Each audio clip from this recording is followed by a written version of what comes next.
আমার নাম সুলেখা অধিকারী। আমি আজকে কাঁকরোলের একটা রেসিপি করে দেখাচ্ছি। আমি কাঁকরোলের রেসিপিতে আমি দিয়েছি সাদা সরষা, কালো সরষে, সাদা তিল, মগজ বীজ আর 2 টুকরো কাজু বাদাম। এই দিয়ে মিশিয়ে নিলাম। অল্প জল দিয়ে আমি বেটে নিচ্ছি। আমার মশলাটা পিষে হয়ে গেল। এবার আমি কড়াই বসিয়ে তেল দিচ্ছি, কাঁকরোলগুলো ভাজবো। অল্প কালো জিরে দিলাম,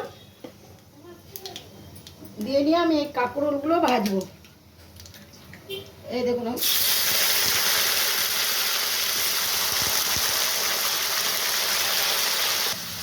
আমি এই হলুদ দিলাম আর অল্প আমি নুন দিচ্ছি।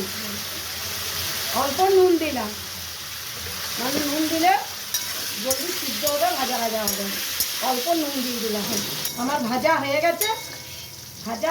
এরপর আমি যেটি বেটে রেখেছিলাম সেটা উপর থেকে আমি দিয়ে দিচ্ছি। দিয়ে আমি অল্প নাড়বো।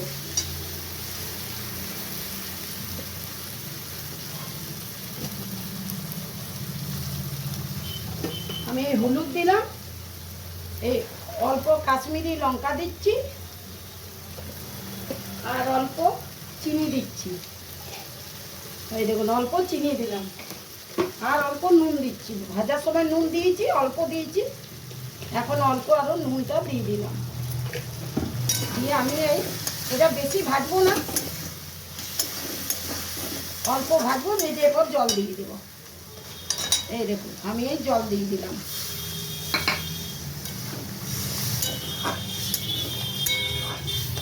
আমি অল্প জল দিয়ে দিলাম, দিয়ে একটু জলটা শুকাক, তারপর আপনাদের দেখাচ্ছি। দেখুন, আমার এই ইয়েটা হয়ে গেল।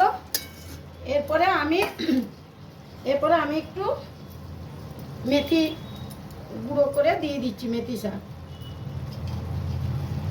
এই দেখুন,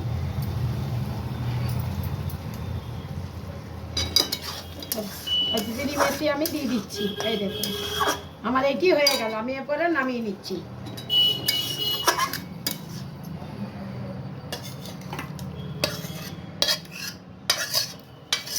কাঁকরোলের রেসিপিটা হয়ে গেল।